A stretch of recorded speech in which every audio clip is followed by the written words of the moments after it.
Lake Patricia, Alberta. January 1943. Air so cold it squeaks. A white rectangle rises from the black water like a coffin of winter. Men in parkas stamp their boots. A colonel rubs his hands and laughs into the frost. An aircraft carrier made of ice? Next you'll arm snowmen. A technician steadies his pistol. He sights on the block, breath pluming. Crack. The bullet bites, spits splinters, dies in a wet cough. The block does not split. It does not flinch. Steam curls from a little gasoline generator feeding copper pipes buried inside the ice. A thermometer trembles. A stopwatch clicks. A clipboard scratches. Somewhere in London, a prime minister who loves mad ideas waits for a cable. What they don't know yet is that on this day they are witnessing the beginning of their own end.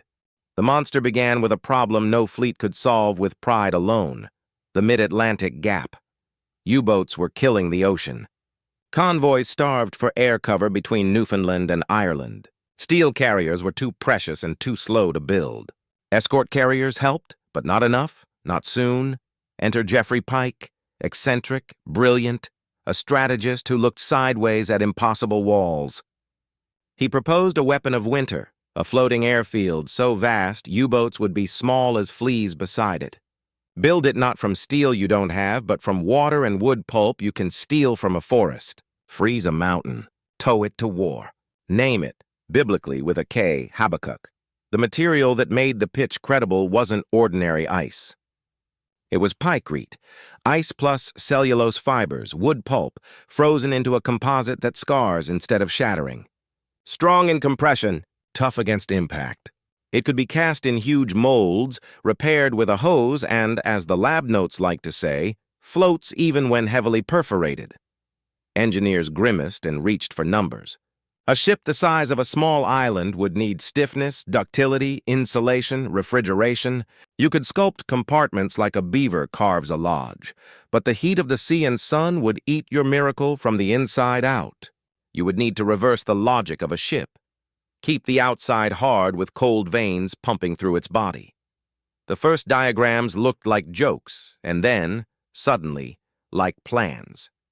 A hull 600 meters long, displacement beyond a battleship's brag, hangars for dozens of aircraft, a runway where you could land in weather that would drown any escort carrier alive, power plants buried in ice, a skin of frozen pulp plated with cork and wood, ribs of steel, not much, only where ice was weak.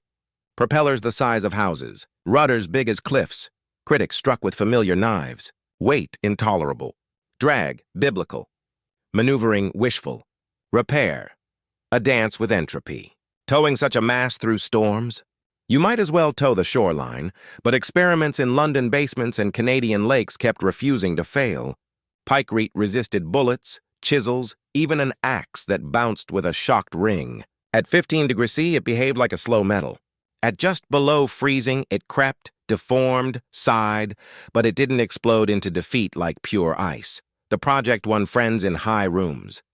Lord Mountbatten carried a block of Pykrete into a meeting and had it shot to demonstrate its stubbornness. He carved a path through skepticism not with equations alone, but with theater. Churchill leaned forward. "Build me a piece," he said. "Show me it can live." The team went north to Lake Patricia. They cut ice, mixed wood pulp, strung copper. They birthed a structure in the quiet that only winter gives to workers. Breathing, hammering. The little church bell chime of tools against frozen promise. Nobody imagined that this apparent folly carried the germ of victory. War has a way of asking questions with invoices. The prototype on Lake Patricia answered a few and then sent a bill. The little berg ship, more shed than ship, survived bullets and sun. Its embedded refrigeration kept it from slumping into a sad barge of meltwater. Inspectors knocked on its sides and felt confidence grow in their knuckles. Then the numbers began to shout. Heat flux from water at a few degrees above freezing, multiplied by an area measured in football fields, equaled a constant murderous load on the cooling system. Copper tubing by the mile, compressors by the dozen, fuel to feed them without end. Every gram of saved steel looked like it was returning as pipe and engine. Reports spoke with the sincerity of unloved truth, creep observed under sustained shear. Core temperatures must be kept well below 0 degrees C to prevent plastic flow. Insulation? Layer, cork, and wood reduces melt rate but increases. Displacement and cost. Structural, ribs required in steel at critical points to resist wave-induced bending. Across the ocean, another report. Colder, escort carriers output increasing. Liberty ships in quantity. Anti-submarine aircraft reaching farther. The mid-Atlantic gap was shrinking not by miracle, but by industry, even as the ice ship soaked money. A demonstration nearly turned farce. A Pykrete block, warmed carelessly, cracked and wept under a blow it had shrugged off the week before. Skeptics smiled. Weather is the enemy you never fire at. The project's morale dipped. Mountbatten's memos began to sound like a man swimming against a current. The concept remains valid with adequate refrigeration. Validity is not victory. For a moment, the enemy, steel and schedule, looked correct. The turn was not a headline. It was a realization shared in quiet paragraphs by engineers who understood what the thing truly promised. First, passive resilience. A Pykrete hull could be holed and not die. Torpedoes that tore steel into compartments might only gouge a wound in ice, steaming and furious but local. You could freeze it shut again, like a field dressing in winter. Second, construction where shipyards did not exist. You could cast a hull on a lake, feed it sawdust and snow, refrigerate it into shape, then float it out and add more as you towed. In a war racing steel against time, time had met a rival. Third, radar and air power dynamics. A stable platform in the North Atlantic with runway length a destroyer captain would dream of. This was not a ship. It was a weatherproof argument against U-boat sanctuaries. Aircraft could linger. Escorts could refuel their air cover under skies the enemy believed were safe. The map of range rings would change. The tests at Lake Patricia advanced these quiet promises. Refrigeration piping layouts were refined. Engineers mapped creep like cartographers sketching a coastline. Direction, rate, arrest. Insulation got smarter.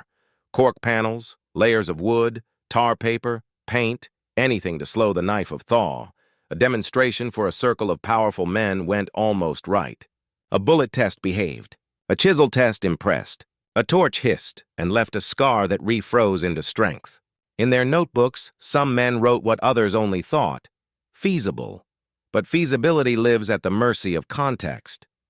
And the war's context was tilting. The Allies were strangling fewer nights at sea. Mass production had found its rhythm. The question was no longer, can we build it?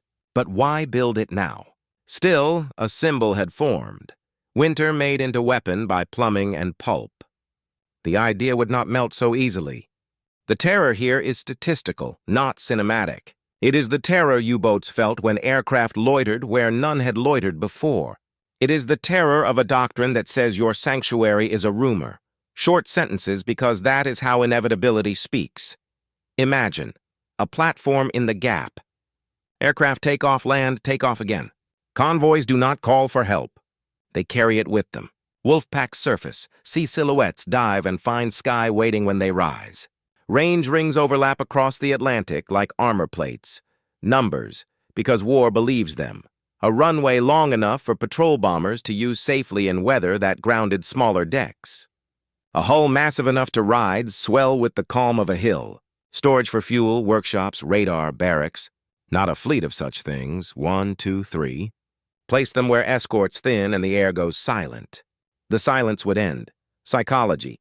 U-boat radio circles twist tighter. Commanders grow cautious. Daring shrinks. No single battle is reversed. Momentum is denied. And in logistics, denial is a kind of victory that counts every hour. The enemy, weather, melt, machinery, still asserts itself. Refrigeration plants pound. Copper groans. Fuel burns. Maintenance crews grow old overnight. The sound of compressors becomes the ship's heartbeat, constant, expensive, demanding. Then the other drum rises louder. Factories laying down cheap ships and cheap planes with a rhythm only a continent can keep. An escort carrier for the price of patience. A tanker with wings. Training programs that turn teenagers into pilots faster than a lake can freeze. The terror retreats not because the idea fails, but because another idea, mass, arrives first. A breath here. The doctrine is about to write itself. The manual that emerges from Habbakuk is not about ice. It is about permission to think like a system. Doctrine: use abundant materials to counterfeit scarce ones. Trade maintenance for capital when time is the tyrant. Design for the environment you cannot change. Refrigerate the world you can. Accept that strength can be temperature, not thickness. Place capability where the enemy assumes absence. Measure melt. Measure creep. Design schedules around physics, not romance. Myth busting. Myth: ice is weak. Truth: pure ice is brittle. Reinforced ice is a composite with behavior you can engineer if you respect its heat and time. Myth: a warship must be steel. Truth: a warship must be whatever keeps the mission alive long enough to change the map. Myth: cancellation equals failure. Truth: cancellation can be victory by substitution when a prototype's threat forces the production of better alternatives faster, or when its research infects other designs. Voices to make this real: a Canadian foreman. Years later, we built a thing that shouldn't be. It held. A naval planner. By the time the ice could sail, steel was cheap again. A U-boat veteran. We feared the planes more than the ships, anything that gave them time. That was the terror. Civilian echoes, insulation science advances. Cold storage design borrows from the lake. Engineers trained on a mad project carry their discipline into factories that build reasonable things. Philosophy: Habbakuk teaches that audacity is not a stunt. It's a lever to pry resources toward a problem before normal solutions arrive. It also teaches that audacity must know when to retreat without bitterness. Return to Lake Patricia. The block still steams around its copper veins. The colonel who laughed is quiet now. He knows a trick when he sees one. He also knows a ledger. Orders come with the force of arithmetic. Stand down. Dismantle. Lessons to the files. The winter weapon will not sail, not because it cannot, but because the war has changed its questions. The air gap is closing with decks of steel and boys with wings. The men pull pipes from the ice as if removing arteries from a sleeping whale. The generator sighs and dies. Spring touches the lake with a long finger. Edges slump. The prototype returns to water as gently as it was born. Echo the opening, reversed. They laughed when they heard we would fight the ocean with frozen pulp. They stopped laughing when the ocean itself began to look like an airfield. Listen to the last sound. A compressor's last breath. A drip, a crack becoming a sigh. It is not defeat. It is release. The thunder spoke here in a different register. Not guns, not depth charges, but the thrum of machines fighting heat, holding a shape against the will of weather. For a time, winter itself wore a uniform. The thunder spoke, and though the ice melted, the idea did not. The sky over the Atlantic never quite belonged to the wolves again.